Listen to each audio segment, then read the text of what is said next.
First up, a huge thank you to 𝗤𝗏𝗄 Bar and Grill for supporting the channel. You can find us there before every home game and post game, either celebrating or drowning our sorrows. It's a great premium bar and it's situated less than half a mile from beautiful downtown Bramall Lane. Also, a huge thank you to 𝗤𝗏𝗄. They are a virtual band who create innovative musical experiences just for you. But you already knew that, didn't you? We've been talking about them for long enough. But please do go to 𝗤𝗏𝗄.com and check them out because they are awesome. Ale, ale, ale. Ale, ale, ale.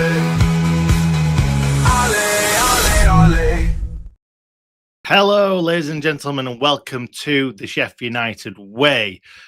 Today, we're going to be talking about something that I don't really want to talk about, in all honesty. Me and Hal's been grappling with this idea all day long and whether we should do it. And we've had so many comments about who the next Sheffield United manager is going to be, even though Chris Wilder is still in a job. We felt like we had to kind of do something. So this is it. We're not going to kind of outline who we want, or we're not going to say who we think it's going to be. We're just going to give the four names that are being spoken about at the moment, give you quite a few facts and maybe a few opinions along the way. Anyway, let's get into talking about this one. I'm going to bring Hal in and we're going to have a little old chat about this. How are you doing, mate? Well, I feel like I should be honest, shouldn't I? From the off, Nick, I didn't want to do this, and you know that. And I often argue my case with you, and I sent you reasons, I sent quotes, sent you articles all afternoon. You probably got sick of it. Is that fair to say? Yes, absolutely. In my defense, I don't want to do this either, Hal. I don't want to do this either. I don't want you'll to probably even talk remember about anyone other than Chris Wilder. I wanted us to have, like, so I'm thinking back to the last time we had a real, I'm not going to say Barney, but a real disagreement, you and I, and it was the 𝗍𝗿𝗍𝗫 stuff. And I knew it was nonsense. It wasn't hard to sniff that out. You met with him. I didn't. He tried to reach out to me. Not interested. I won that knew battle. It was nonsense as well. I know you did know, but we had a discussion about whether we should even talk about it at all. And I feel like I wouldn't say won you over, but you agreed with me. Is that fair to say? That we wouldn't touch it. And as a channel, I'm very proud of that. And we didn't waste any time on that. And now I look back on it and I feel like perhaps we should always reflect the mood, you know, what's affecting the zeitgeist. If it's what people are talking about, then my moral dilemma, my moral conscience needs to be shelved. You know, I checked on Twitter. I had 21 DMs today from people asking me who I think will be the next Blades manager. There's multiple threads dedicated to this question on various Sheffield United forums. It's all over Facebook. There's collaborations we've been invited to on Instagram. I'm sure it's on TikTok. I've never been on there because I was born in the 80s. We can't have like our head in the sand. You know, my personal stance is the same as yours. Chris Wilder is the manager of Sheffield United, and therefore discussions about another man's job are crass, they're disrespectful. Yeah. But as stated before, I feel like I have to park that, and we can't be the only ones not talking about it when so many are. Yeah, can I just say, this is going to sound really nasty to you, and I don't mean it like that, because it's the same for me. It's not always about us, is it? Like, sometimes we don't want to do a lot of these videos, in all honesty. Like, a lot of the current stuff that does well, we don't want to touch, really. We want to do podcasts with Alan Kelly and have a really good time meeting our heroes and things like that. Turns out those sorts of videos don't do as well as these nonsense videos that we want to just talk about this stuff after it's happened. We don't want to have to talk about it before. Anyway, I want to give a shout out to the Alan Kelly podcast that we did with him. It was actually, believe it or not, somebody asked, when was this filmed? It was actually filmed a couple of weeks ago. I think it was before the final. So that's a little bit of behind the curtain sort of news there. We do quite often do these in advance. We tried not to date them, but yeah, that one was done before the playoff final. So we made sure we didn't speak about anything like that, didn't we? Yeah, absolutely. And yeah, it was actually the result of that video that has convinced me I've got to, as a result, my moral compass feels askew. I've decided, forget about that. And so what I've done to try and make myself feel okay about doing a video like this is I've decided to donate all money made from this broadcast to Blood Cancer UK, which is a charity very close to my heart. I think the only way to move on is probably to focus. I'm sure, it's been discussed at boardroom level, I'm sure, by our new owners. You've had dialogue with one of them. If Chris Wilder was ever to leave, who should replace him?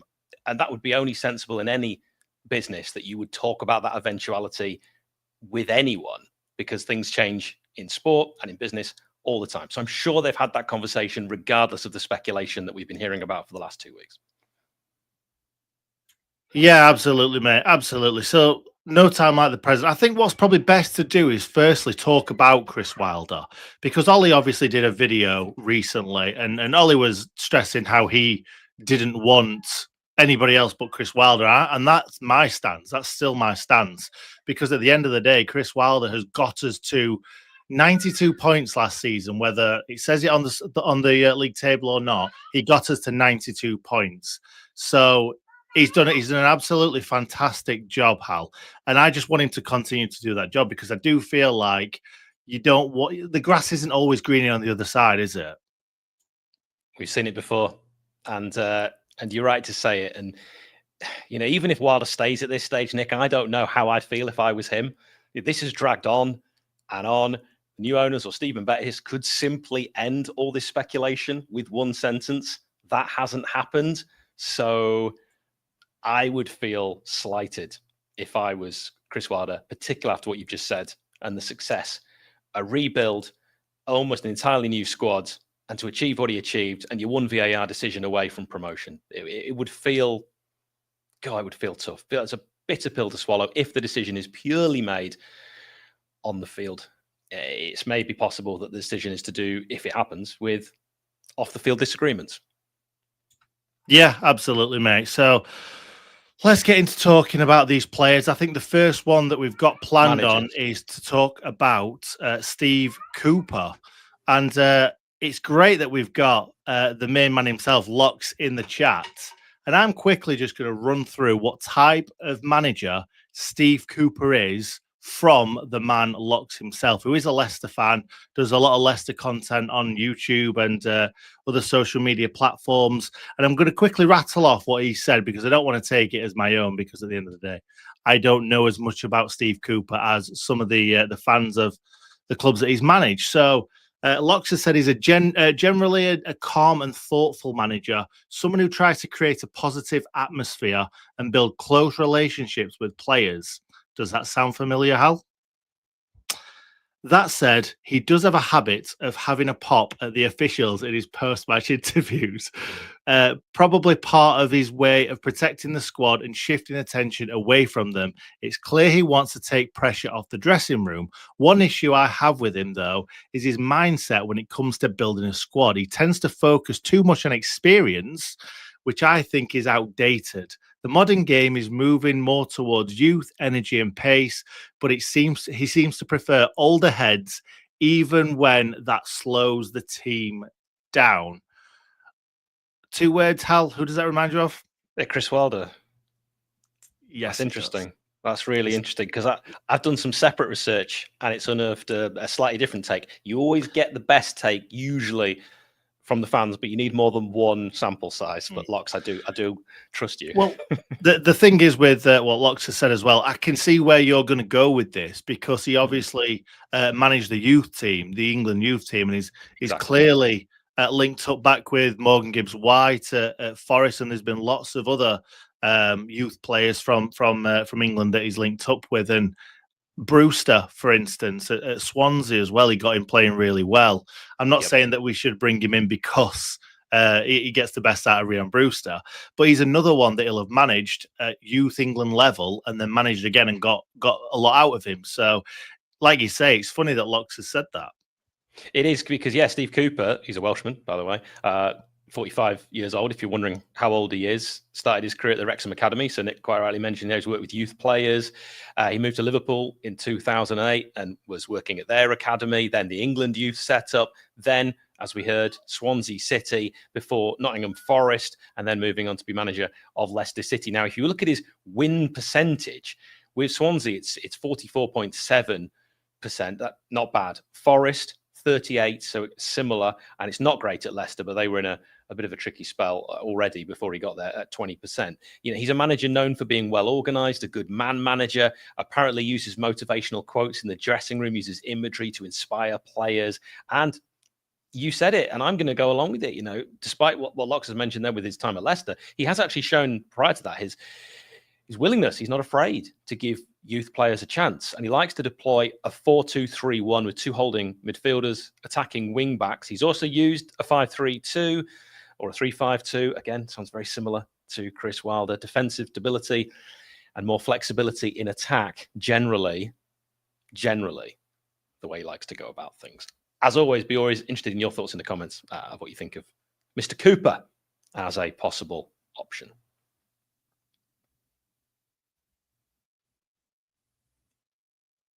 Nick, unmute yourself. Sorry, there we go. It's when you've got screaming kids in the background. That's not what you want when you're doing a live stream, is it, really? Well, as long as they're your kids, it's fine. They are my kids. It's still not fine though when you're live on YouTube and what you should do is move out into your shed, platforms. Redesign your entire shed so that you can't hear anything, but don't soundproof it.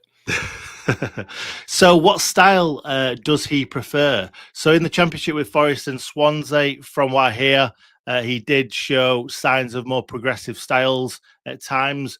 It's funny, isn't it? Because you're not going to get, unless you are a manager stuck in their ways, you're not going to play the exact same football at every football club. You need to be ready to adapt your style. And clearly he's adapted his style from what Lux is saying. He goes on to say, even against teams of similar quality like Ipswich or Southampton, we never really put our foot on the gas or tried to take control from the off. Tactically, there were some glaring flaws too.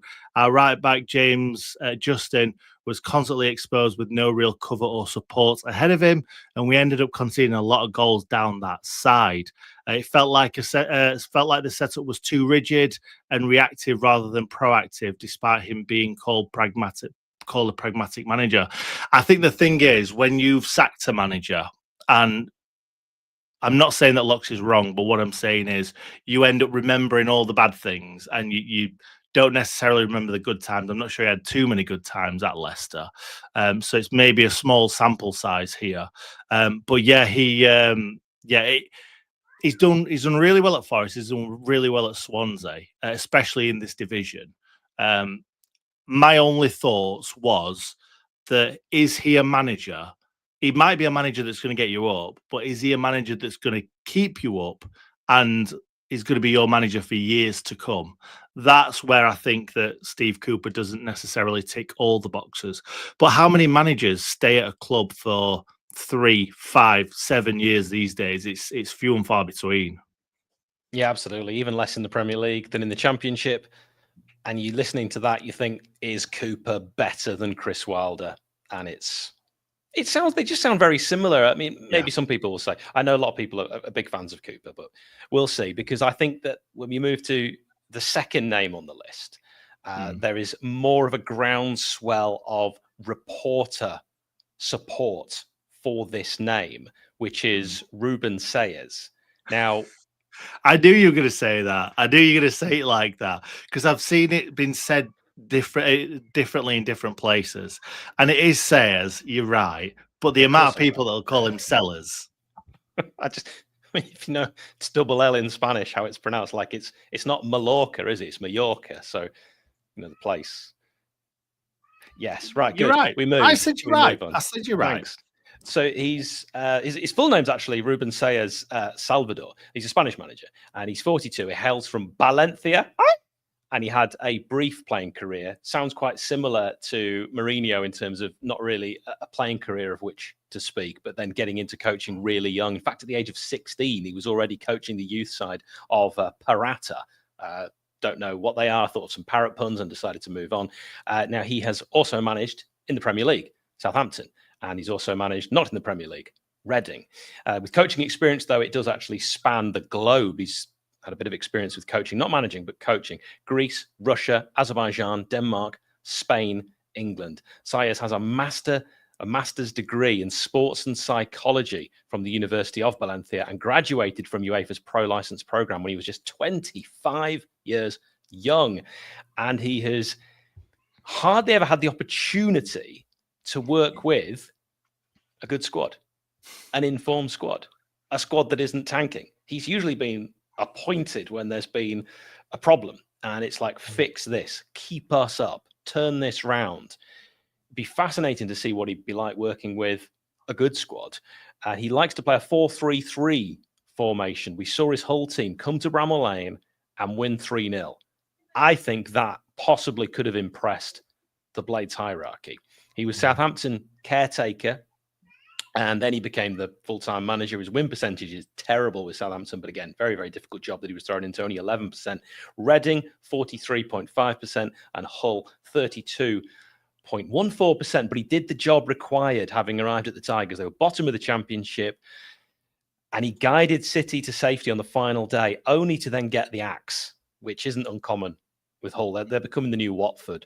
And Hull fans had their say on the BBC website after he was sacked. John W. said, teams today want instant success. I think Ruben was doing okay. He achieved championship survival, which was clearly the aim. And I believe with a bit of backing money-wise, he could transform Hull's fortunes. Stephen C. says, should have given him more time to enable him to produce his own squad. Paul said, we needed a change. He kept playing the wrong formation, 4-3-2-1. When he played a 4-3-3, we played better and sometimes even won. Daniel says, deserved a chance to build a team, forced to make do, hence the style of football, but did what he had to do without excelling. Apparently, Nick, he's a details guy, thorough preparation ahead of each match. And I have found some more details. I mean, some variety of sources say as teams are known for their high pressing, apparently a dynamic style, particularly in defensive action, says Football League World, prioritizes a strong defensive foundation and counter pressing to capitalize on winning back possession, according to the website Coach's Voice, which is pretty good, but it's got lots of big words. Sayers is known for clearly communicating his vision and expectations to his players, creating a culture of hard work, spirit, and unity, says Sky Sports. He's shown some adaptability in game. He makes tactical adjustments, apparently, when necessary. So we've criticized Chris Wilder in the past for being stuck to plan A and not making tactical changes. I've not criticized him with that because sometimes I see these in game. What are your thoughts on everything I've just said about Ruben, which I might just end up calling him? Well, I've done my research as well, and it certainly does feel like lots and lots of fans thought he was unnecessarily sacked. And the thing with Hull at the moment is they brought in Volta. Is it Volta? Tim Volta. Yeah. To play this expansive football because Rossini obviously wasn't playing sexy enough football. And then it went really, really badly. And Sayers clearly is, I'm saying it like you, he clearly is a defensive-minded coach. Yes. And he's not about the expansive football. And it doesn't worry me necessarily because I think having a really good defense is better than having a really good attack, or it's easier to score goals than stop conceding goals, in my opinion. And I think if we can put together a really strong unit, as we pretty much have right now, we could put a manager in place who can, make us even stronger, then brilliant. But I did want to see more goals from us last season. And I kind of wanted a more attack-minded manager, in all honesty. But it's not down to me. I just wanted to bring up a couple of things, Hal, a couple of comments. We've already addressed this at the start, but people saying, why are you speculating on a new manager when we already have one? If you go back to the beginning of the video, you'll see where we say that we want Chris Wilder to be the manager. We didn't want to do this video, but so many people are asking for this video and it's not all about us. So we wanted to give people what they wanted. As you saw, it took us 2 or 3 days to get a video out about the rumors about Chris Wilder because we don't want to speculate. We didn't want to speculate about Chris Wilder's job when we absolutely adore the man. He's done some fantastic work for the club in the past. He's a blade just like me and you. And we didn't want to talk about it. And to be honest, we kind of shirked it, didn't we, Hal? We didn't want to do it as a 2. We didn't want to do it as a 3.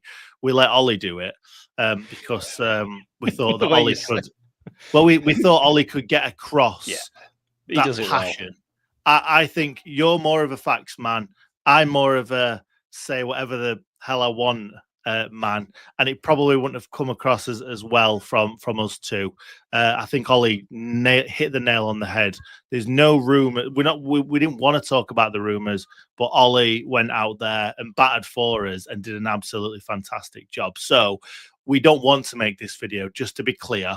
But you know, there's that many rumors that are going round, and people are asking for these sorts of videos. That, you know, that's the reason why we've done them. Anyway, Are you saying Ollie is the night watchman of Sheffield United way? Nice. I like that. I like that. Yes. You know me as not a cricket man, but actually I was a cricket man back in the day. My dad tried to get me into it. But yeah, not anymore. But I get the reference. Good. That's all that matters. All right. I'm not going to go into too much detail more about him because I think we've covered quite a lot there. I will just say Southampton fans, very disparaging. And you might have read some of the comments I've shared with you, Nick. And I don't want to go into all of them because, do you know what? I always feel like it's kind of unfair to focus on sort of negatives when we haven't had a chance to actually have a look at the man properly. So we'll see I just next mention, season, I'm sure, with some club. Yeah, I spoke with Ollie about these 4 managers because I think Ollie was originally going to do this video. And I spoke about these 4 managers, and the one manager that Ollie actually pricked his ears up about was Ruben Selles.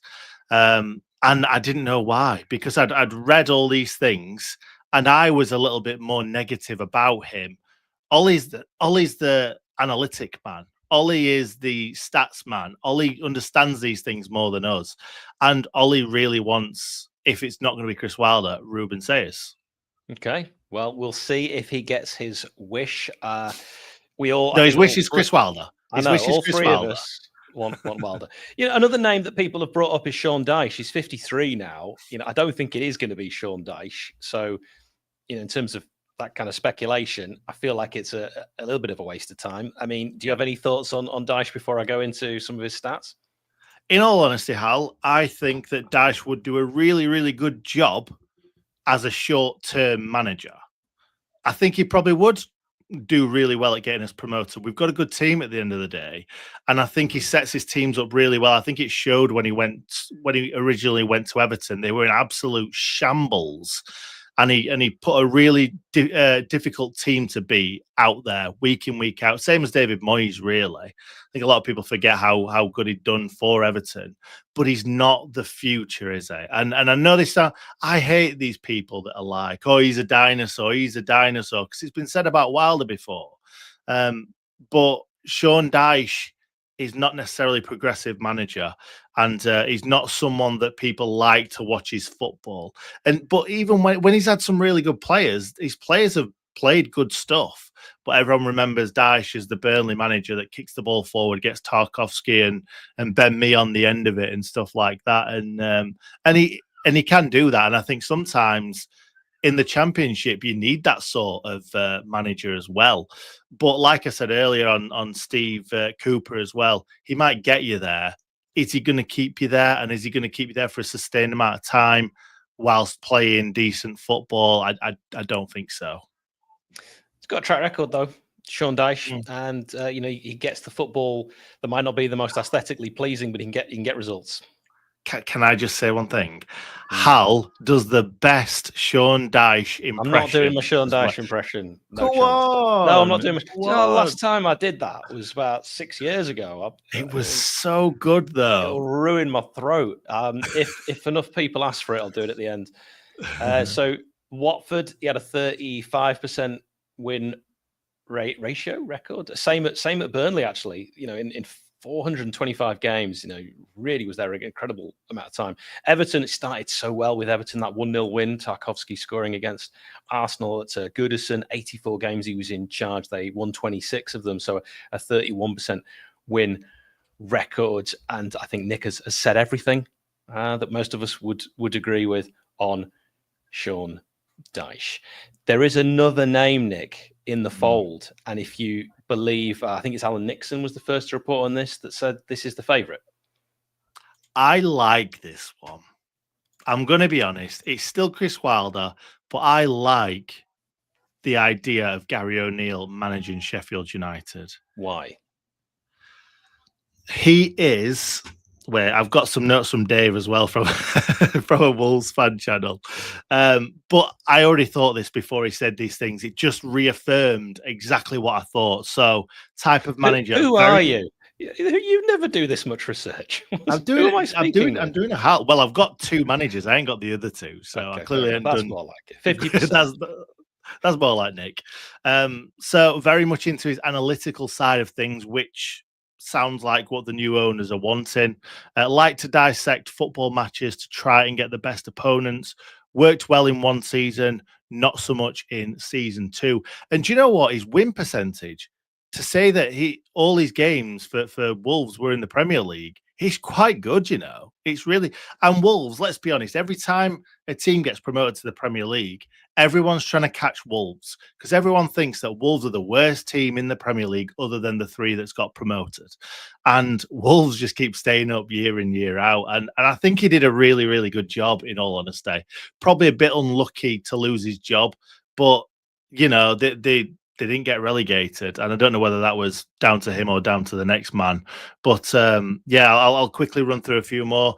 Did well with a back 3, back 5 at Wolves in a counter-attacking style, which I want to see us play, in all honesty. My dad said something to me a bit back about being in the Championship and then getting promoted, because how many teams can go up, play a back 4 in the Premier League and not get run ragged? Because there's that many incredible players in the Premier League. If you play a back 4, you're going to really struggle to keep the ball out of your own net. So I feel like a back 5 to stay up in the Premier League almost needs to be a must. So if we could start playing a back 3 or a back 5, or start with a back 3 / you know, high pressing wing backs, and then it'd be more of a 5 in the Premier League if we were to get promoted. And if he's good with that, Gary O'Neill, he also just sounds like he knows the game really well. Like what Dave said, he talks really well. He's always really calm, like what Locks alluded to with Steve Cooper. You don't see him necessarily lose his temper, especially not on camera. He doesn't seem to be a manager that's going to have a go at officials and things like that. He just seems very calm, and I think we need someone like that. Wilder's very the opposite of calm, bit hot-headed at times. Neil Warnock was certainly like that. Kevin Blackwell was like that. Hecky wasn't, obviously. Well, he was a little bit at times, but we've had a history of hot-headed managers, and that's sometimes good, and that's passion coming out. And quite a lot of the time, these managers that we've had, the reason why we've done so well with them is because they've been really passionate. But maybe it's time to give someone else a try it a little bit differently, and you know, see what happens. I think I disagree with almost everything you've just said, which is more interesting for a video. Yeah. So counter-attacking, I don't agree that that's how we should go. I think we should take the Championship by the scruff of the neck and be offensive and go for it. We've probably got one of the best squads, certainly in the top 4, I believe, for next season. So I don't want other teams to have the ball. I didn't mean counter-attacking in the Championship. I meant in the Premier League more. Well, let's just deal with where we are first. I mean, we're already promoted. Don't worry about it. Well, in your mind, but Gary O'Neill, just for those that don't know, he's 42 years young. I think he's a fairly well-known former player, Portsmouth and Bolton. I think you think of him with those clubs. Difficult to believe that O'Neill had Wolves previously thinking about maybe European qualification, possibly Europa Conference during his first season at the club. And as the time went on, I think a lot of Wolves fans are actually happy to see him go. They completely lost faith in him. O'Neill was actually linked with the Millwall job. You might remember a little bit when Neil Harris departed, but that faded into nothing. He turned down that opportunity anyway. Perhaps he's waiting for something else. And he made a big impression at the start of the 2022-23 season. He replaced Scott Parker at Bournemouth. And despite keeping Bournemouth in the Premier League, which was his charge at that time, the Cherries did actually get rid. And I think they'll be very happy with the decision they made to replace him. They've only gone on from strength to strength. His win percentage was 29% with Bournemouth, 31%. 31.7. So I suppose technically with both of those, actually 0.7. So we could add a percentage there. But it was awful at the end with Wolves. They went on a terrible run, awful start, and they really transformed it, and they started to pick up when he left. He prefers his teams to be slightly conservative, from what I've read. He does adjust tactics based on the opponent, which is always interesting. It's like you're playing a Football Manager, and he's used different formations. He's not someone who's wedded to just one. At Bournemouth, he favoured a 4-4-2 or a 4-3-2-1. His team spent a lot of amount of time, though, as you mentioned, Nick, without the ball. In fact, they registered the second lowest average possession in the Premier League in that 2022-23 season for the entire season. So, if that's something, even if you're talking about when Sheffield United get promotion and Gary Neal's our manager, that you're okay with, I don't think it would be particularly exciting to watch, but that's the way he would approach it. At Wolves, Coach's Voice, the website I mentioned before, tells us that O'Neill utilised a 4-4-2 with heavy emphasis on his central midfielders. But unlike his time at Bournemouth, attacking players in the number 10, where that was like trying to create space for his two forwards, focusing more on like the inside channel. And then actually with Wolves, he then changed it and went 3-4-3 and then a 3-4-2-1. So again, good to see that he's not wedded to just one formation. We mentioned Sean Dyche, and people probably think that he's a bit more 4-4-2 and get it up there. Not that that's always true, of course. Be interested to know what people think. If there are any comments that you've looked at that you think that's something we should cover before we close. Yeah. Anything that's happened with Wilder, is he going or is he staying? We could just do a line on that, Hal. Well, there needs to be, and I've said this at the start, there needs to be communication. The new ownership seem to be very tight-lipped, and I have said before that I think a sentence, a line or two, even if it's fed to the media or if Betis says it, just ends all this speculation bit one way or the other. And the fact that we haven't had that suggests to me, because I think if Wilder wasn't going to go, you just feed to the press, Chris is our man. He signed a new contract. Of course, he's our man. The fact that we haven't had that suggests to me that he's going, which makes me sad, because I feel like there's something that they've got to sort out, and we don't know what that is. Be that some contractual issues with payoff. It's a world that's very different to our real business, isn't it, Nick? If you fail in our jobs, I'm not saying Chris Wilder's failed, but I'm talking about football. You get sacked, you get a sum of cash. Whereas if you or I get sacked from our job, you just get sacked, and you struggle to get another job. Absolutely, it is kind of a wild thing to think about, because I've also signed a contract with my job and it's got years on it, but I wouldn't get money. So it's very strange, isn't it, football? But it's a different world. So the fact that they haven't come out and just completely removed the rumors just says to me, and I think to everyone, this is a bad sign, because you can just simply end rumors.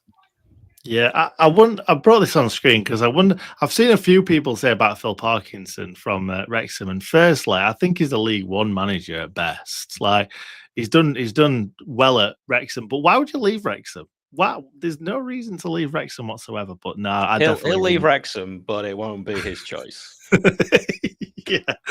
Yeah, good one. I think that'll be after like 10 games next season. Yeah, honestly.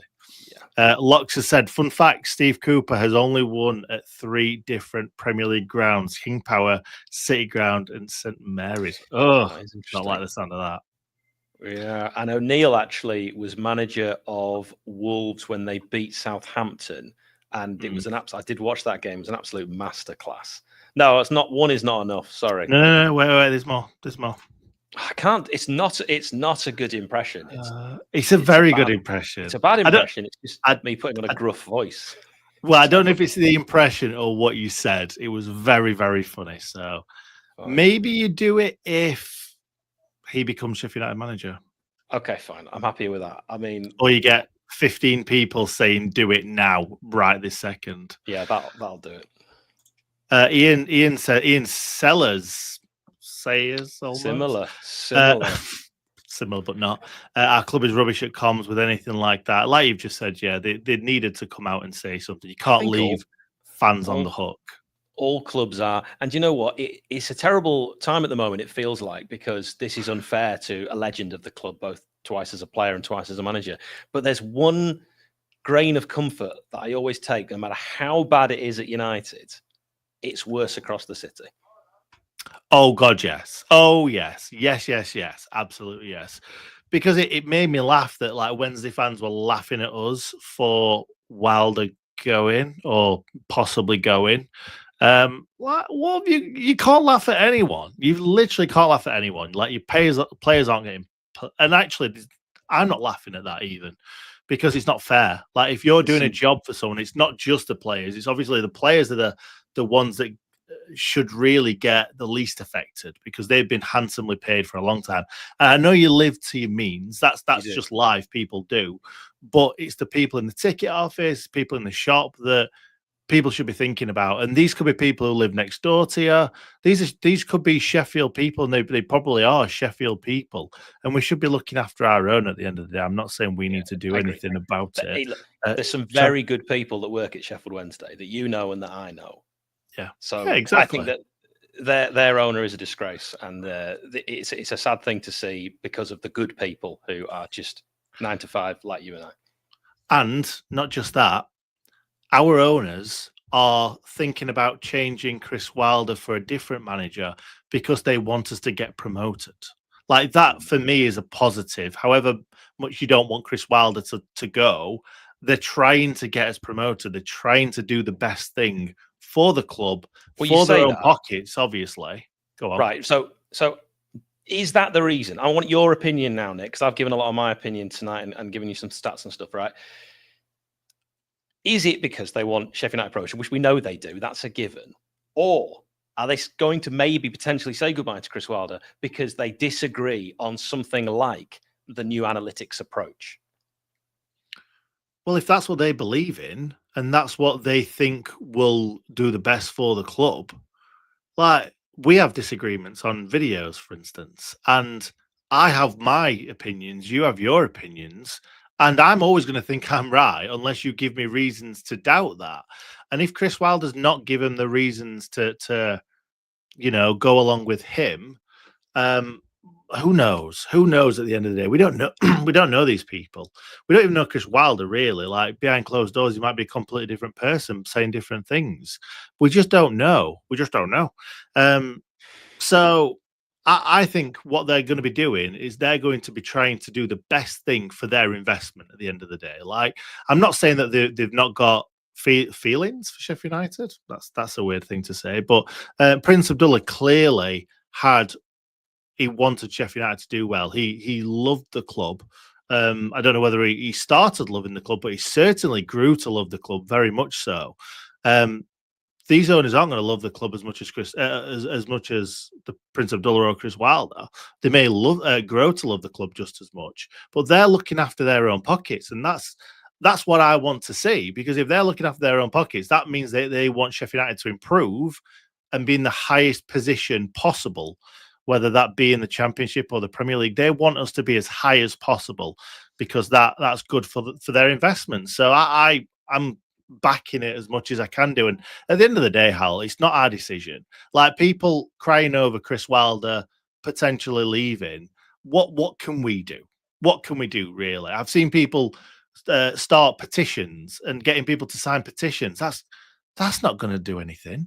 Like, if they've made their decision, they've made their decision. Like, whether he's staying or not, like, we've just got to crack on with it. And like, this football club is going to last a lot longer than how long the owners are here for.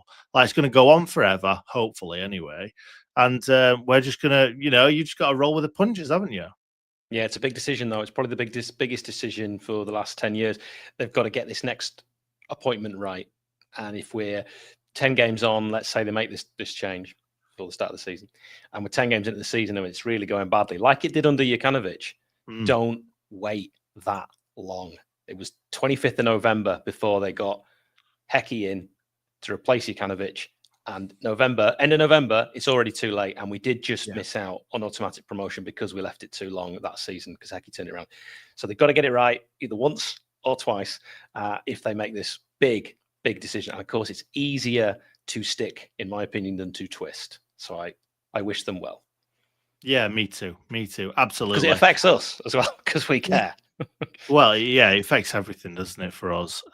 Yeah. So anyway, I think we should leave it there. I don't think we had the 15 that was required to get you I'll to keep. do Do you want me to the, just do something really quickly that's not very good? go on then. Yeah. All right. It's not good. This is a bad impression. I do good impressions, and this isn't one of them. Come on. But you forced me, right? I were outside. I were eating gravel, and I said, "Nick, no." Anyway, it's not good. It's just a.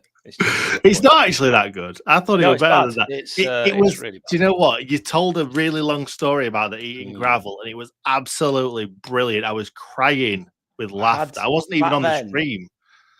Back then, I still had hope and joy in my heart. But you know, at Wembley when I was with you, and that second goal, Burroughs disallowed. That was it. A part of me then was like, I'm never going to laugh or have any joy in my life ever again. And do you know what? I said this to a few people that this is quite a sad thing to say, but I'm just going to say it.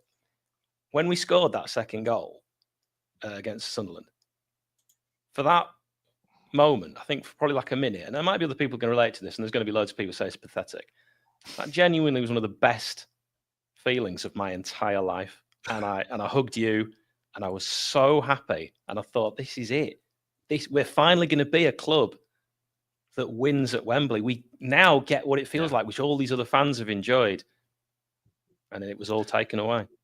Yeah, Danny Webber scoring away at Cardiff. Even Jack O'Connell scoring that goal against Ipswich. O'Connell coming in. Like, these were incredible moments, but that would be the ultimate incredible moment. Like, we're probably not going to see Sheffield United win a major tournament, a major competition in our lifetimes, because we're Sheffield United, isn't it? Like, you don't expect it. But winning at Wembley in a playoff final, that's probably the biggest thing that we're going to see. And you need to retitle this video. Nick says Sheffield United will never win the FIFA Club World Cup. I think everyone's probably in the same boat as me. I think you get to a certain point where you just like, it's probably never going to happen, especially how bad football's getting financially at the moment. But yeah, it would have been incredible. I think at least, it's going to sound really sad, but at least we had that 𝗍𝗿 goal, and that was allowed, and we got to celebrate the Burroughs goal, because we thought it was a goal, and we celebrated like it was a goal. So we had that moment. We just had a horrible feeling in the pit of our stomach a few minutes after. Yeah, and one day we'll tell the story about the bloke sat to your right, but not today. Thank you very much for watching, ladies and gents. Really enjoyed this one, even though it's one thing that we didn't really want to talk about. Thank you, everyone, for joining us and joining in the comments. And we'll chat to you again very soon. Up the Blade. 𝗚𝗿𝗄𝗍𝗓𝗓